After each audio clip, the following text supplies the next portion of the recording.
So, hello everyone. Those who've been able to join us on a Saturday. Firstly, this is our first show of the year. So, very happy New Year to the people whom I haven't met till now. So, and thank you very much for joining the stream. I can see some people are already online. Glad. Just a quick check if everybody on LinkedIn, Facebook, and YouTube can see me and hear me. I can certainly see that we are live on all three. So this is just a check I do so that in case technology is failing us, we can make sure we are fine. Johnny, you are on the show, so hi to you. Thanks a lot. Okay, so yeah, so we got another okay, which means at least on LinkedIn it is working. So thank you very much once again, and like I said, wish you a very happy New Year and to everybody in your family as well. May this year be nothing like the last two. We've had a torrid time in the last 2 years, so may this year be nothing like it. Is all I can say. How it will turn out, I have no clue.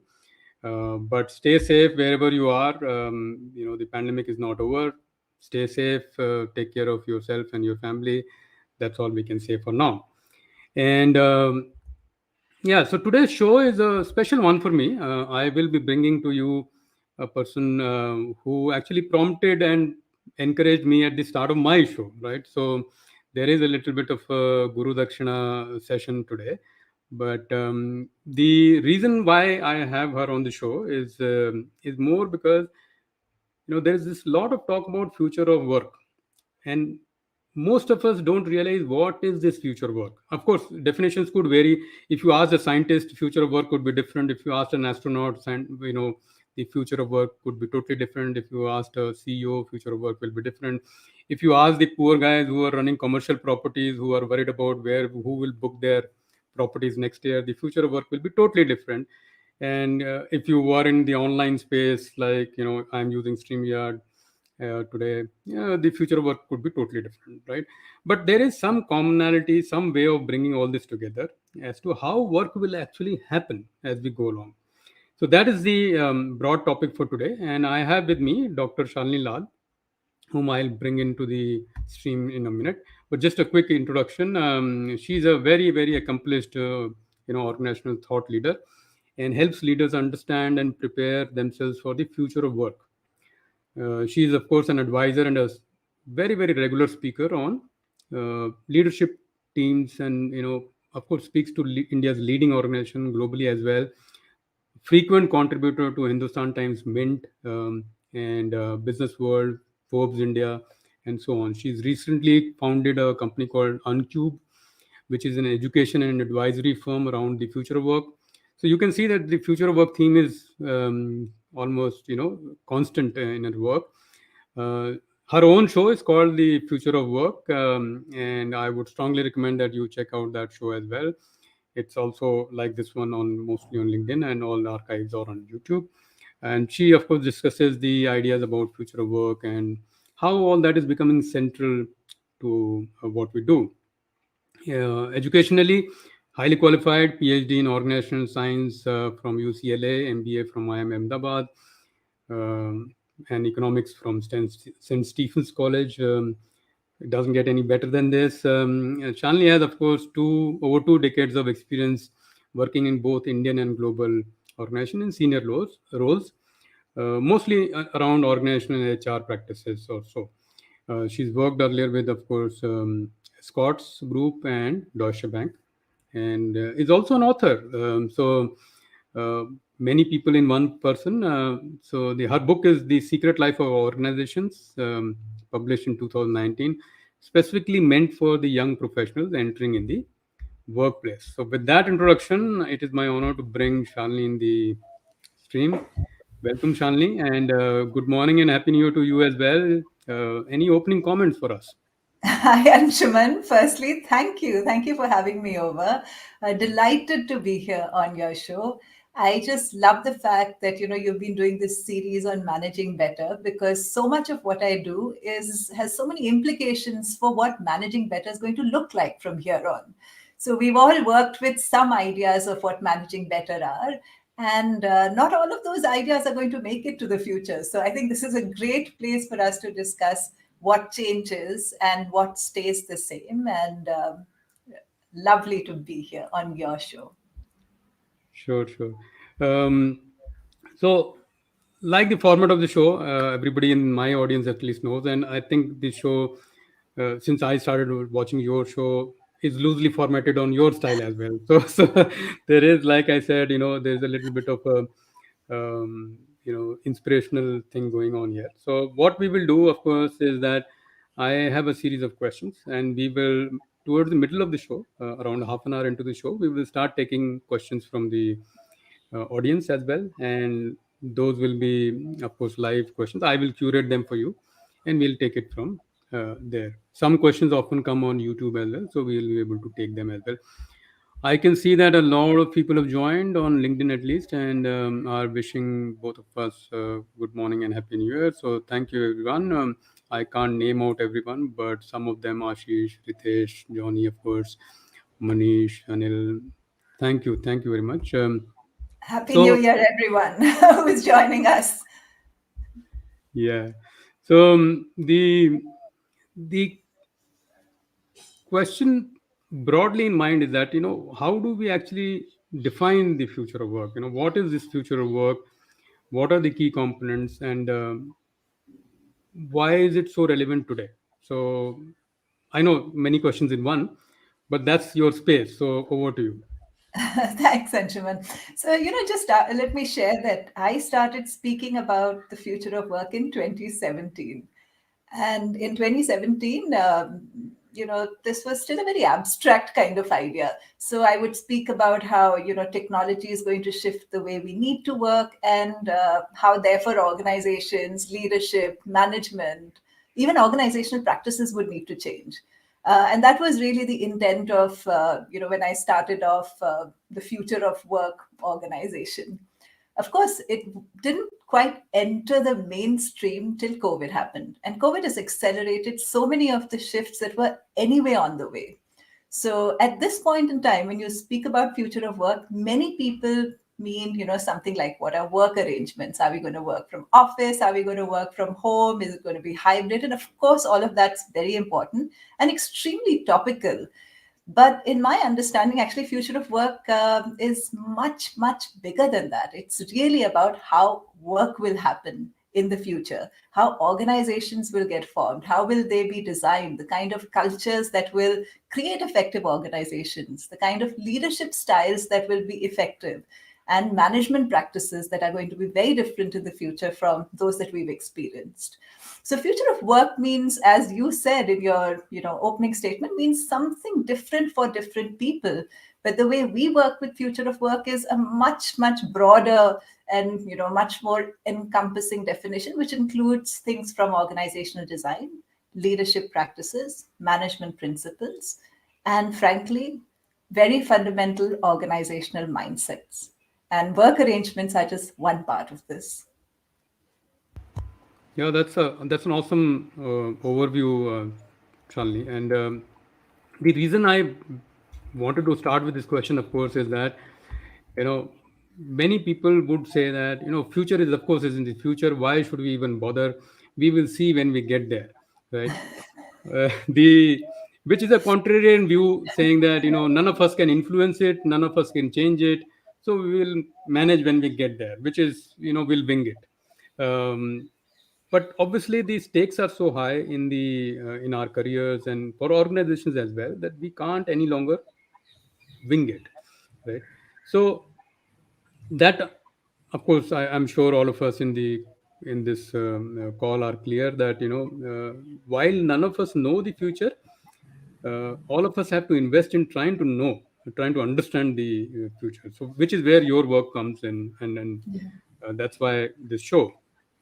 So, moving on from what you just said, my second area will be, how do we then prepare if all of this is, of course, unfolding as we live. The future is unfolding as we live. If we thought that 2022 was future, we are already in 2022. So, the Yeah, we are now talking about next year, 2 years, 3 years, yeah, 5 years, maybe more, right? yeah. How do we prepare for it? For as a organizational and behavioral scientist, or a person who works in that space, how does one prepare for that? Great question, because sometimes people say, what's the future of work? We're talking about the present of work. So Mhm. much has changed with COVID and the fact that in 2022, almost all organizations are rethinking at least work arrangements. At least this question is being discussed and explored. There are very few organizations where, this is not a live topic. So the future of work has arrived right at our doorstep. That much is for sure. And this is a shift. Let me say that, because when I started off giving talks, actually leadership talks in 2017, um, people would say, "This is quite interesting, but I don't think that we're going to be, we're going to have to deal with any of these issues for at least the next decade." And in fact, let me give you a interesting data point. In 2017 April, I went to a very leading business school in India, which I will not name, and suggested to the faculty, that we really need to do a lot of research on what will be the contours of future of work in India. I wasn't able to persuade anyone, because when we spoke about the big ideas and shifts that are underlying the kind of, the future of work conversations we're seeing today, they still seemed very far out. But in the last year, nobody will ever say that. There'll be no organization which will say that, COVID hasn't made an impact in a significant way in the way we work, the way we intend working in the future. So at least that much has shifted. And, that's a starting point. I think sometimes people don't realize that work arrangements, which is the most popular topic of conversation around the future of work today, it actually has many implications, because the moment we change the kind of work arrangements we have, it shifts the form of organization we have.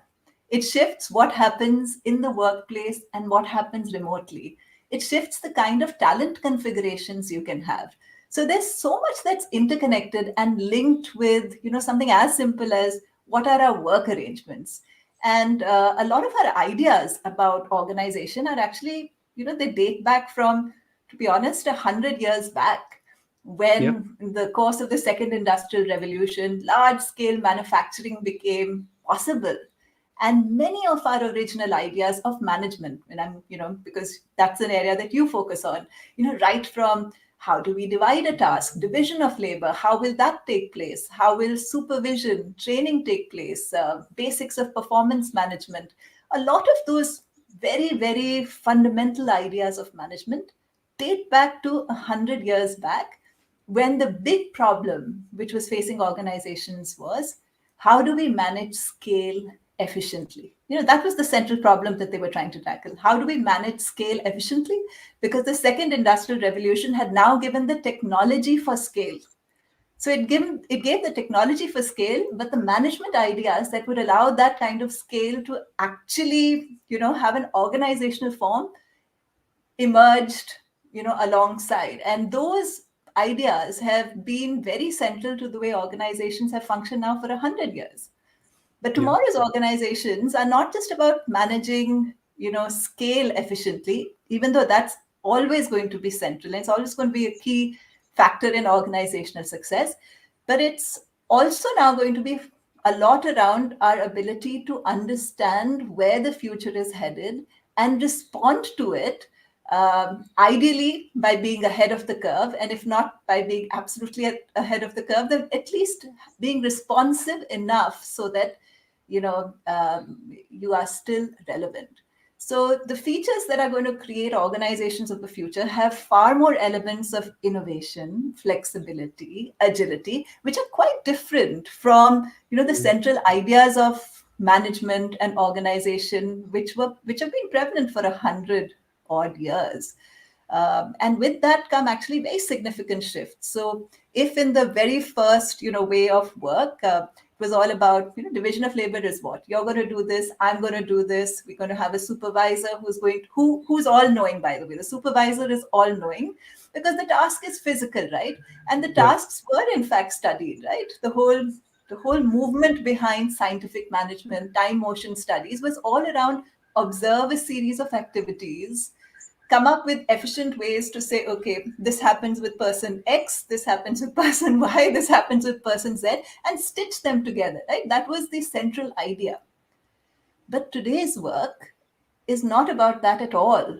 It's about innovation, agility, where this central idea of taking a task and just neatly dividing it just falls flat.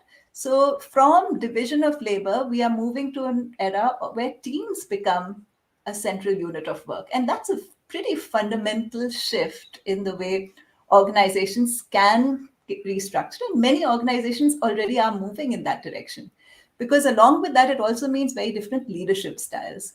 So if and now I'm being a little stereotypical, but you just to create a contrast, if in the first style of building organizations, the task of management was to make sure person X does his job well, person Y does their job well, and you were sort of this god who was overseeing and making sure everybody's on track.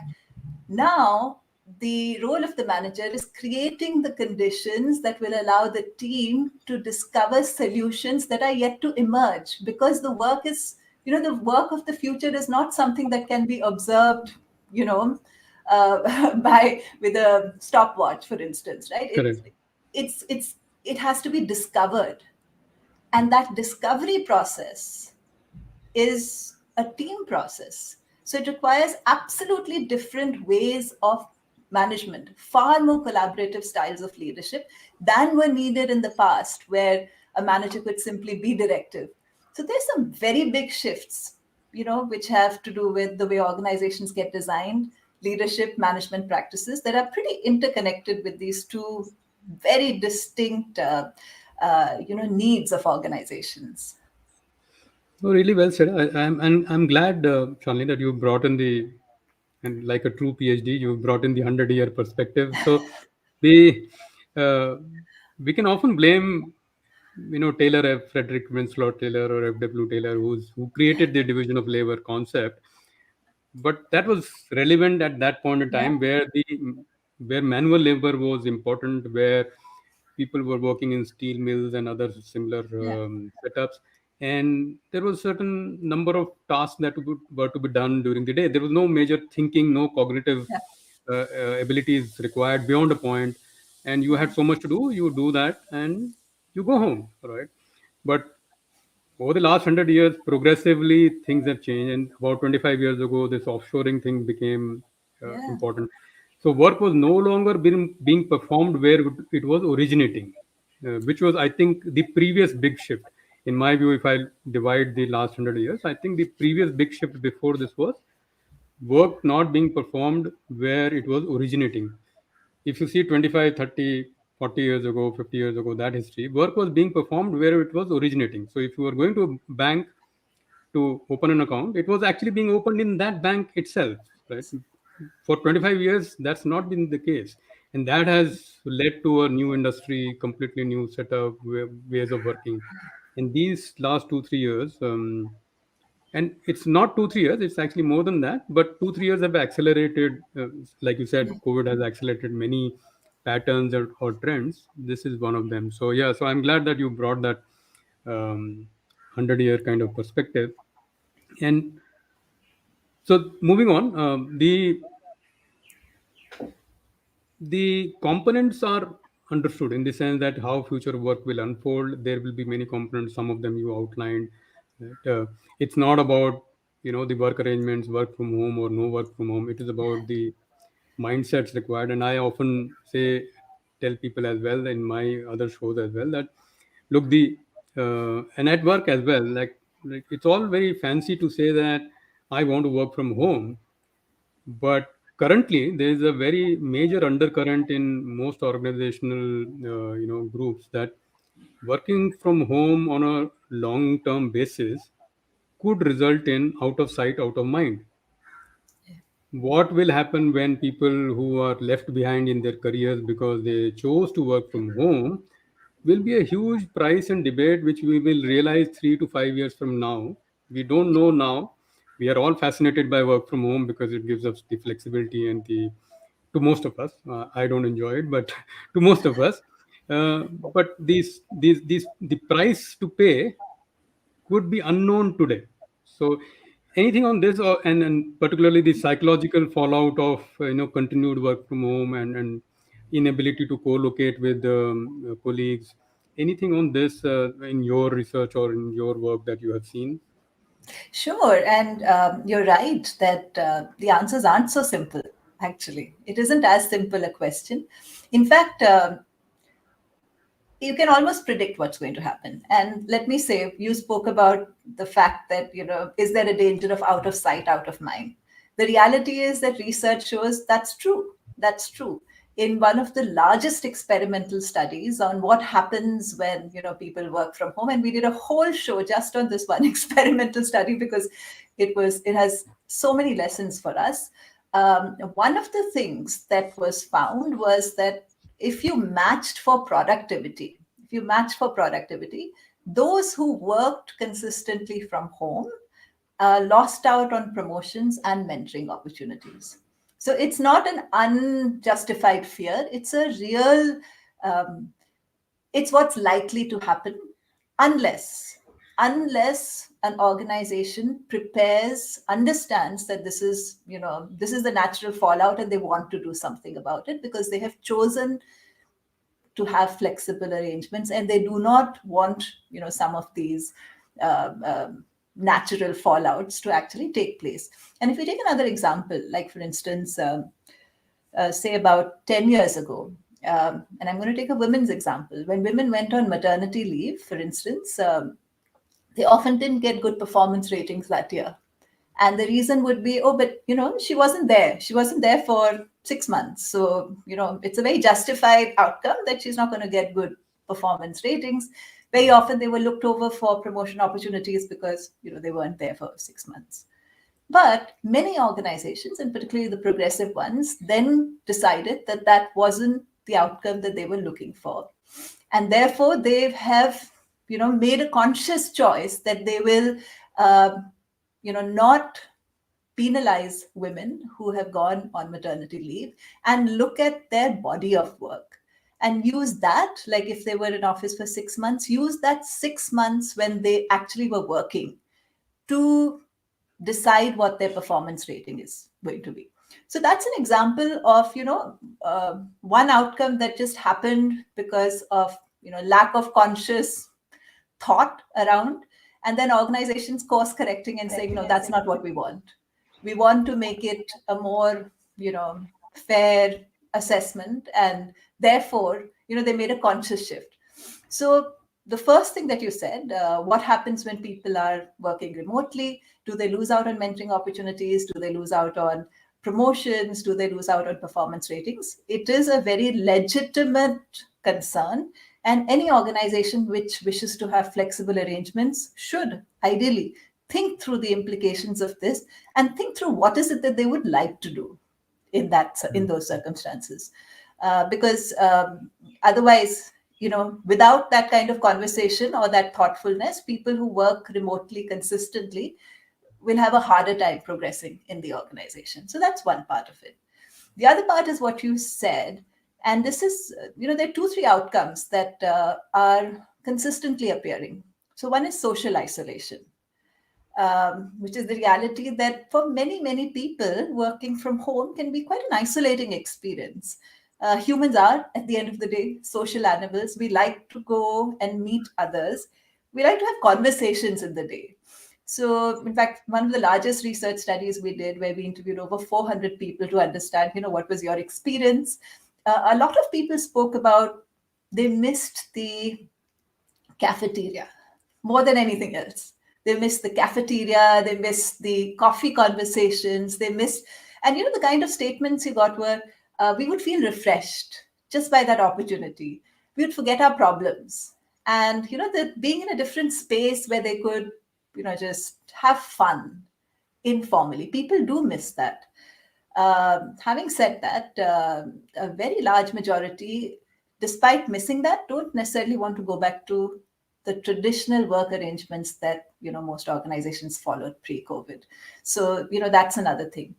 The other thing that we're finding is that social capital, and social capital is the strength of groups and networks in an organization. And it's a concept from sociology. It's important because it's these groups and networks that create a bond, a solidarity, within the organization. When we go and work for an organization, it's not just about the tasks that we are doing, the 10 things we have to do in a day. It's about much more, right? We go and meet people, we make friends, we hear gossip, we hear news from other parts of the organization. We have picnics and dance parties and we have a lot of fun. So it's not just about doing the 10 things on your checklist. Now obviously none of that has happened in the last now almost 2 years. 2 years, yeah.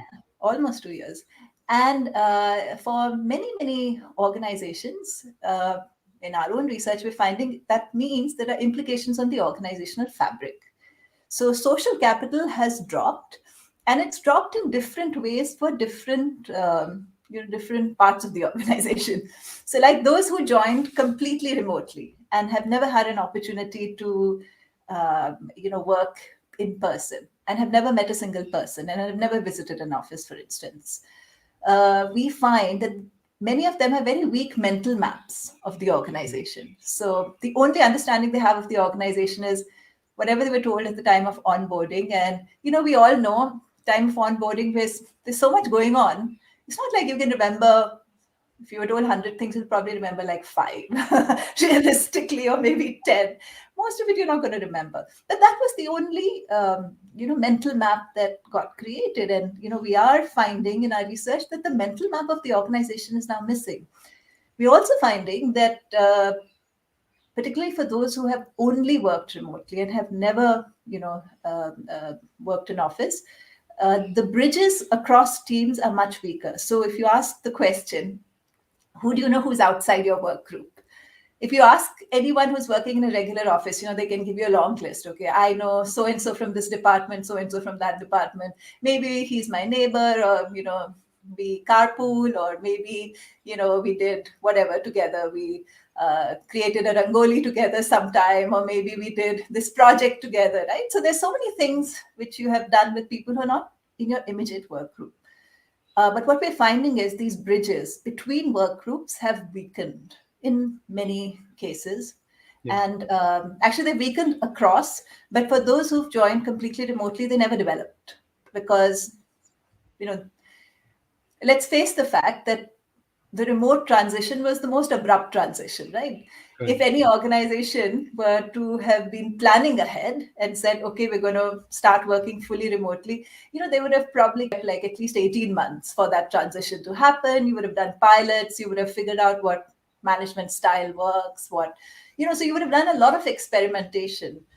But out of absolute necessity, it was abrupt, overnight, right? Everybody was working remotely. And the first thing on everybody's mind was, okay, how do we get the work done? How do we just get the work done in a format nobody's familiar with, which is completely remote, right? So everybody's struggling, doing what they can.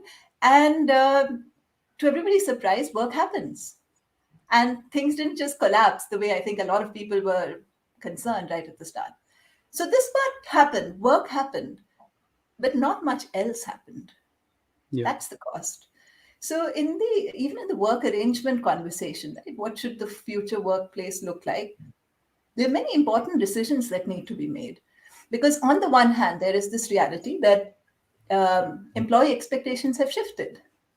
In a study we did, which was in the tech industry, we found that about 80% of the foot soldiers don't want to come back to work in the traditional format anymore, and they don't. A lot of them have moved back to their hometowns, and they're enjoying that experience. They don't really want to come back to Bangalore or Bombay in expensive houses with huge rentals and small. They don't want to do that. So things have shifted, and a lot of younger people have only experienced remote work. And it's a very legitimate question that whatever you want me to do, I'm doing really well. So why can't this continue? Our project's working very well. Everything's been good. So why are you making me come to work? And those are sort of the balances. Employee expectations have changed. There are a couple of other elements as well. Sure. Uh, and as work gets increasingly digitized, and this trend has truly accelerated over the last 2 years, Every organization is searching for plans to further digitize at a at a much faster speed than I think anyone anticipated. And just as a data point, the World Economic Forum's predictions are that by in the next 3 years, 50% more work will be digitized. That's a huge number, right? Yeah. It's huge, right? So it shifts the way work can potentially happen, because the moment you digitize work, that means you don't have to be co-located, which also means you can hire talent from anywhere. So your talent strategies can be completely different from if you went with the mental model that you only need to hire people who are whatever in Bombay, Bangalore, and therefore the whole world has to move to Bombay, Bangalore. But in fact, with the increased digitization of work, there's this reality that as work gets digitized, it can happen anywhere. India is actually a big beneficiary of this trend because there are almost 200 new tech centers, captive centers that are coming up in India over the next 3 years. So, uh, but that now needs a whole other concept of Yeah. what's the talent marketplace you're operating in? How will you inspire, lead, engage, this group of people? How will you match their aspirations with what the organizational needs are? And that's going to need a completely different style of management and leadership. So it's a complex issue. It's not so simple. Um, but it's unlikely, or it would be a regressive step to ignore the fact that uh, you know employee expectations have shifted and work is digitized, and therefore the future organization, it doesn't make sense for it to go back to the way it was in the past.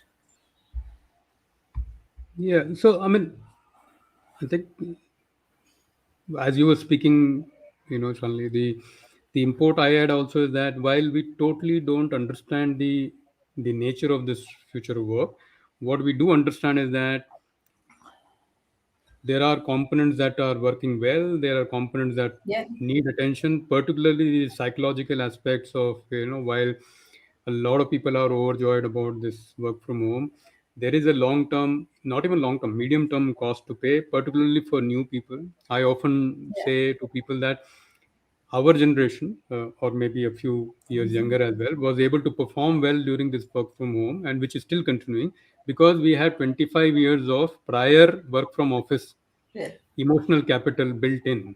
We had ways of working, we had mental models, we had, the connections, like you said, the social capital that has helped us manage this work from home. So it's like, you've been fasting once a week every for many years. If you have to fast twice a week for a week or so, you can manage, right? But when that starts continuing, the cost is humongous. And like you, I think, rightly pointed out, and this is an extremely important point, that not everybody is 10, 20, 25 years into their career. There are people who joined during the pandemic. a So their lot. models are completely different. My own organization, we find, thousands of people have joined, and we are working really, really hard to make sure that they find some models and some connections in what they do. So people, there are calls which are non-work calls. I call them gossip calls. We try and do more of that, so Yeah, that and it's for a purpose that we can't obviously replicate how work used to be, how office used to be, but at least we can go half the distance or something. So good point. And with that, I can see quite a few comments coming in. Some are, comments and commentary, and some one thing is very interesting. Himanshu wants to say that work from home is like 100% pure sweet, sweet without sugar. So I am only, absorbing, Himanshu, that you meant it in jest. So we'll take it. Um, Ajay is a regular on the show. He also has a couple of comments. These are comments, so not yet questions, Shanli. Quite a few. Thank you, Ajay, Manish, and a few others. Himanshu has also made a couple of other comments. Let's take one question from one of our regulars. So Johnny Joseph is, as you can see, he's a professional certified coach. So from ICF, And he brings in a question: how does the current geography becoming history impact future of work? So obviously the context is that location is not as important as Yeah. it used to be. So anything on this very quickly? I know partly you answered this, but anything specifically on this? I personally think, Johnny, it's great. It's great because talent becomes boundaryless. And it's great for the individual. It's actually great for the organization. So for all the drawbacks, there are solutions. So what's important is to understand how to counter those drawbacks uh, in a thoughtful way. I think it's absolutely great. It gives flexibility at both ends. Organizations on who to hire. I was working with an organization which actually does a lot of work in blockchain, and for instance, it's an NCR, Delhi NCR based company. This is not a hotbed for blockchain talent in general, but they did a lot of hiring at this time within India, other geographies, but also outside of India, actually. A lot of Eastern European countries have talent. And I think this whole ability to reconceptualize, back in the day, pre COVID is back in the day now. If you were remote or you were fully remote, you were almost like a second class citizen because you didn't have organization was designed for people who came to office, and those who didn't come to office just had to whatever, lump it, because Yeah. the organization wasn't really designed for them. But now tomorrow's organizations, many of them I'm sure will think that, okay, why don't we redesign ourselves so that at least in some functions or in the larger organization, there are many choices and possibilities here. We are able to use talent which is not co-located, and not by making them second class citizens who don't get the promotions or mentoring or visibility, etc., but creating avenues where the organization form is different. And that there are many ways you can do it. Some of what, Anshuman, like you said, having counter meetings which are informal, that's one way. um, and some of the best leaders have done this during COVID. And in fact, the way they've done it is quite amazing. And I'll come to that maybe if we have time. We interviewed 34 managers who were exemplary managers because they had managed engagement within their teams really well to understand, how do you do this with a fully remote, fully digital team? And these were managers whose teams had been created during COVID. So they had never had an opportunity to meet anyone. So how there are ways to do it, Hmm. but these are ways that people will have to learn. They'll have to learn this, and managers will have to learn this. But I think it's also a good idea to combine, even if it's a digitally remote team, as teams will increasingly be, combine that with some opportunities for in-person connect. Now, how frequent that could be depends on so many factors, like just how spread out are you. If it's all over the globe, obviously you can't meet once a month. uh, but what should that frequency be? Should it be once a quarter? Should it be twice a year, once a year, whatever? um, in person, people to people, we do some things far better than we can do them digitally, but it takes a lot more time and effort. Like, for instance, building trusting relationships.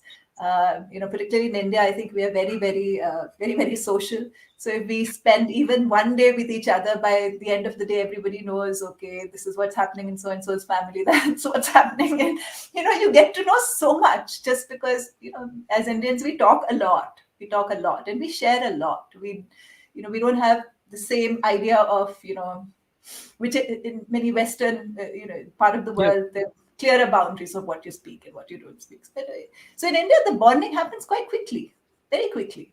Just a few days together, and people become like Good point. friends, particularly younger people at the start of their career.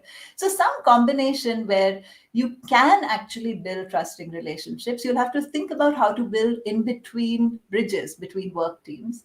But if you are conscious that that's a choice that an organization wishes to make, because they think that if they do that, it'll have a stronger organizational fabric, then that's what you will do. You will make sure that you will do a say a marathon, where people are coming together or even a volunteering exercise where people have an opportunity across, or anything. You can plan it in like a million different ways if you have enough thought to it.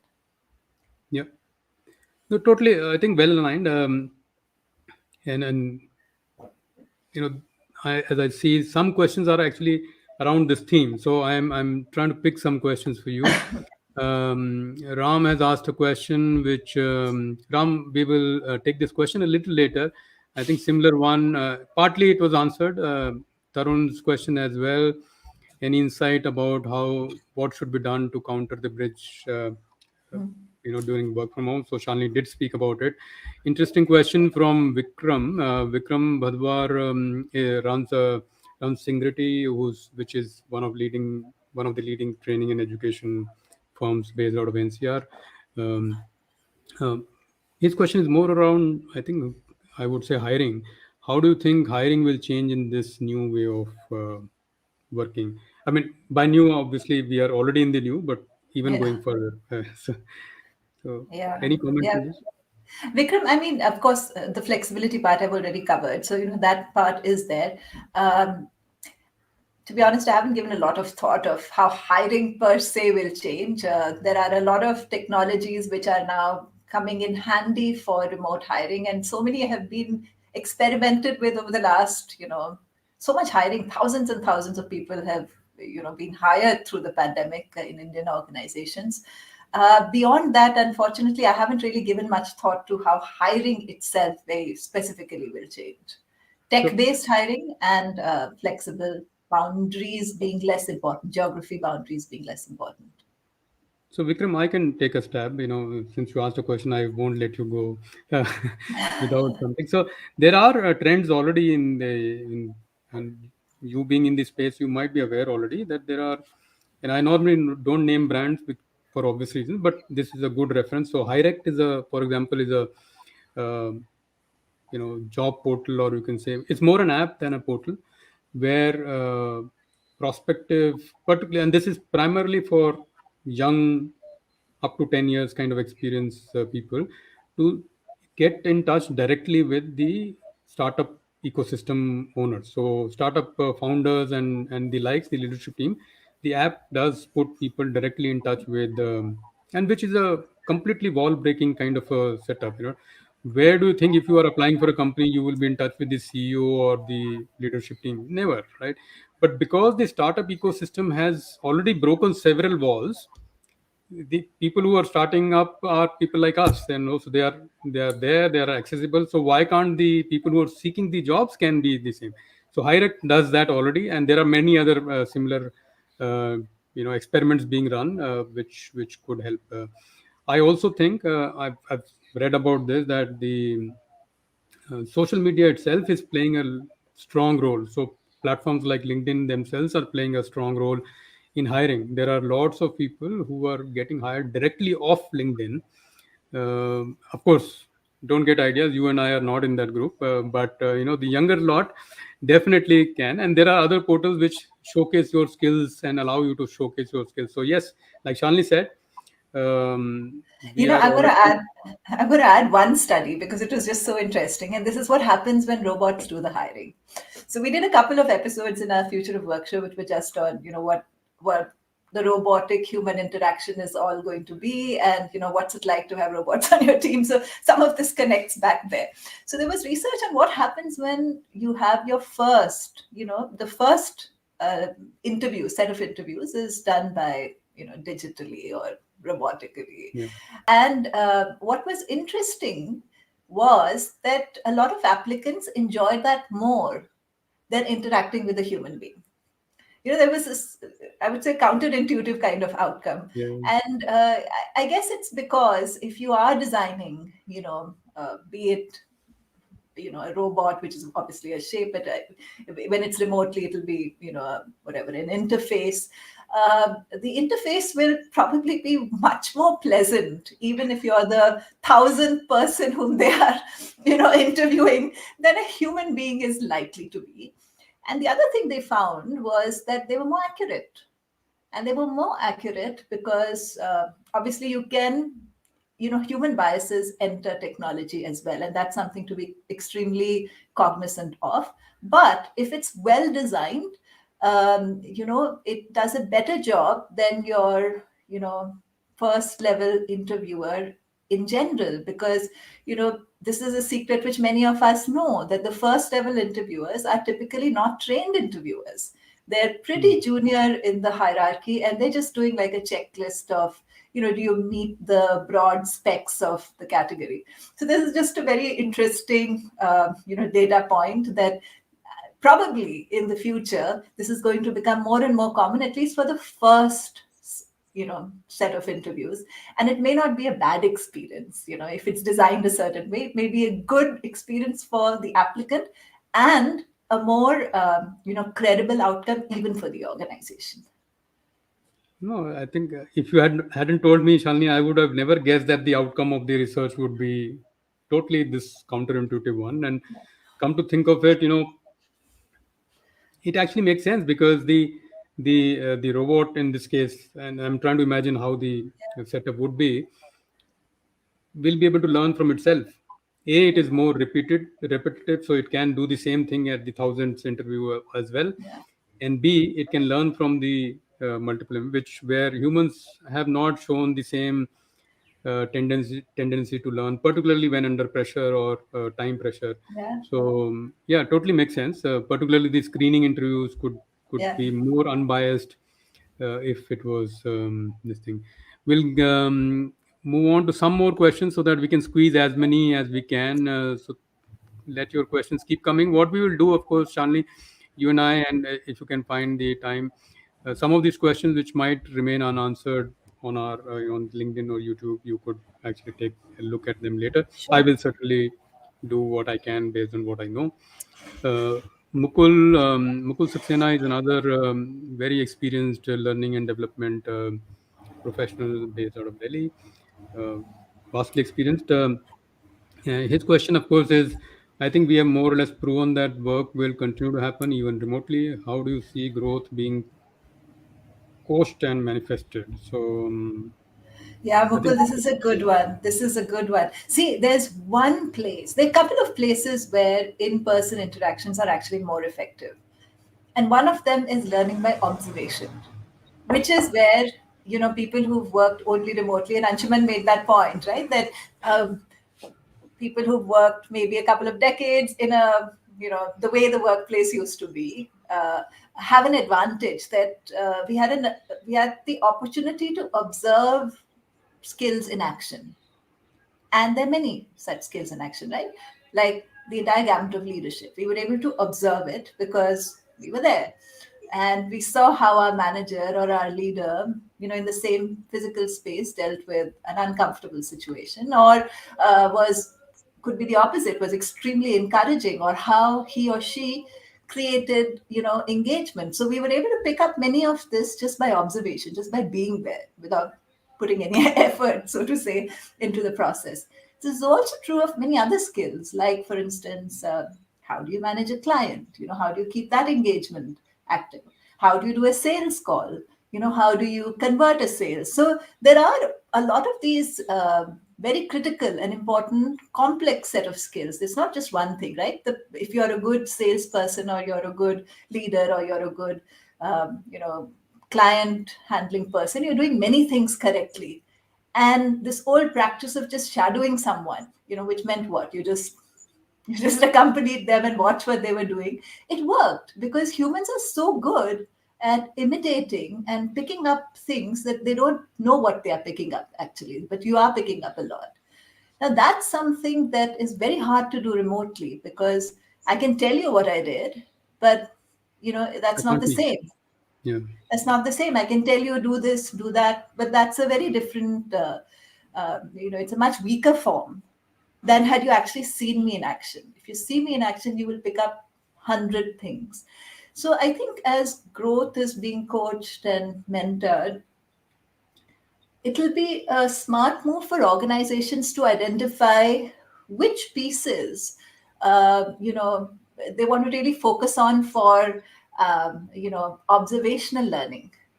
Because while over the last almost 2 years through COVID, we know that digital learning has there's been an exponential rise. It's I mean, I forget the figures, but it's truly like an exponential curve. The number of people who are doing courses in Coursera or other platforms, it's just gone through the roof. But that teaches you one kind of that's one kind of learning. The other, more complex observational learning, has suffered greatly. And in the future work, organization, these will be some of the thoughtful nuances which organizations would benefit from. That, okay, how do we develop young people who are just starting their career? How do we make sure that, of course, they have access to the courses? That's the easy part. But how do they have access to others who have over time developed those skills that they would need to develop? And how do we create those mechanisms? And that will have to be sort of counter or another layer on top of the largely remote work. Yeah, and I think as you were saying, one analogy came to my mind, Shalini, is that as we were growing up many years ago, the there would be a common saying that you can't learn swimming by reading a book, right? So you have to do something. But this generation can learn swimming by watching YouTube.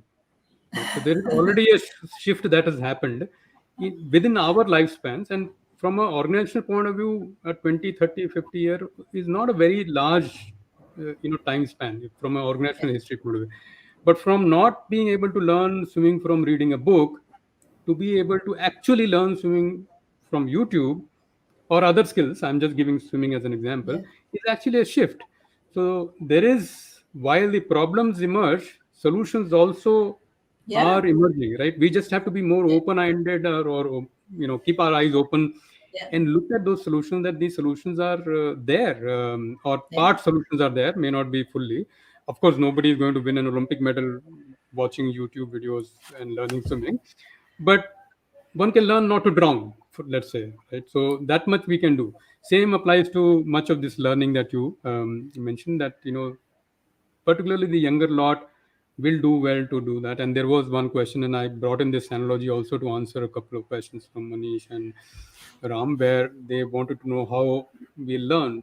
So we will learn through these alternative hybrid mechanisms, which we were closing our eyes to only 3 years ago. yeah. For of all people, I have not been a very, I would say, good student online, but I'm actually doing a course on innovation and design thinking as we speak. It's a 1 year kind of a long-term course which I'm doing. I had to do it more because I said, okay, how do I learn? If classes are down, I want to learn. I want to expand my space. I want to learn more. This is it. Okay, so few more questions, and we are towards the end of the show. So quite a few comments keep coming. Jairam, Himanshu, Manish, and all. I can't present all of them, but some comments only on your own show, right? So you run, of course, a fascinating show, Future of Work, and have had so many guests. Many of them I have attended, but any lessons, any summarized lessons, and of course I will recommend to all of you that do check out the archives of the show on YouTube as well as on LinkedIn. But any lessons, any 3, 4, 5 lessons from. That's a good one. I think so. Let me say what were some of my favorite shows, and maybe from there I'll speak about lessons as well. We did a whole series on hybrid, actually, and there's a professor at Stanford, economist actually, called Professor Nicholas Bloom, who's was the earliest person to study this in an experimental format. And no matter which forum you attend, be it an LBS, MIT, Harvard, this is the study that they always reference because it's the most soundly designed with some fascinating outcomes. So I think that was one show which, if you're interested, and so many of these questions have been around, what will the future workplace like? That's a show to watch. We had a lot about human and robotic interaction, which I found personally very fascinating. We had Professor Guy Hoffman from Cornell join in, and we had conversations. He's done research on what happens if robots are your peers. Do you treat them like humans or do you treat them like machines? And it's Right. really fascinating because a lot of it is counterintuitive. It turns out that humans interact with robots differently from how we interact with other technology. We interact with them as humans. That's the Oh, interesting part. So we get envious of them also. So that is just very interesting, because this is not what we expected. We like them as people if we work with them for long enough. We develop a fondness. Like if a robot is programmed to be kind and generous, we feel friendly feelings, almost hmm. human like feelings for that robot. So that was really interesting. We did a show with Anna Tavis of NYU, Professor Anna Tavis, about future of performance management, and fascinating conversation. So I would say the big takeaway for me, and we've done 41 such shows, we will restart the show in a couple of weeks now, is that the future looks very different and not the way you would expect. So, just like that research I spoke about, robots interviewing you, there are many things that are counterintuitive. So this is a very exciting time, actually. It's also a time when we can use our imaginations in ways that were not possible even 2 years back, because we have landed ourselves in this beautifully fertile space where maybe startups much more than established organizations, but this whole thing of anything is possible, Yeah. you know, and that's a fascinating place. I mean, for me personally, I'd say it's so exciting, not just because this is my professional space, that of course it is, but just the fact that, and anything is possible today. And the future in the next 10 years is going to look so different from anything that we had ever imagined. That's the key takeaway, that what's going to be the key skill for all of us, and this is a note to self as much, is just enjoy the experience and keep changing and evolving. Because if we don't change and evolve ourselves, and believe me, I struggle with it as much as anybody else, we won't have fun. We'll sort of become this relic who is a reminder of the way things used to be, and dated very quickly. So Yeah. to enjoy this experience, you need that little bit of, okay, let's have fun with this. Let's let our imagination loose, and let's create things that we would have liked to but never had an opportunity to. But that opportunity exists today. Well, certainly, I think, and I keep saying this, that compared to our previous generation, our parents, who probably didn't see any shift in their 30, 40 years that they worked, right? Many parents and many prior generation people, my parents certainly, they joined and retired from the same organization. And I'm sure it is true for many, many people, majority. That's no longer a concept. Within 20 years, that's no longer a concept. And we are living in the middle of this huge disruption, and we are accepting and embracing it actually. If we had Yes. asked this question 10 years ago, that this will happen, how will you react? Many of us would have sulked and Yeah. said, oh, this is not possible, nobody will survive and all that. But such is the human race's resilience, that we are not only surviving, many are actually thriving Yeah. in this environment. And that's quite a unique observation, which is only possible if we looked at a 50-year, 70-year, 100-year frame, and not this 2 years thing. We are pretty much within this 2 year thing, and sometimes miss the 50-year horizon. So that's something I thought I'll share. We're almost towards the end of the show. Himanshu brings up an interesting concept that digital platforms could generate eklavya, but not Arjuna.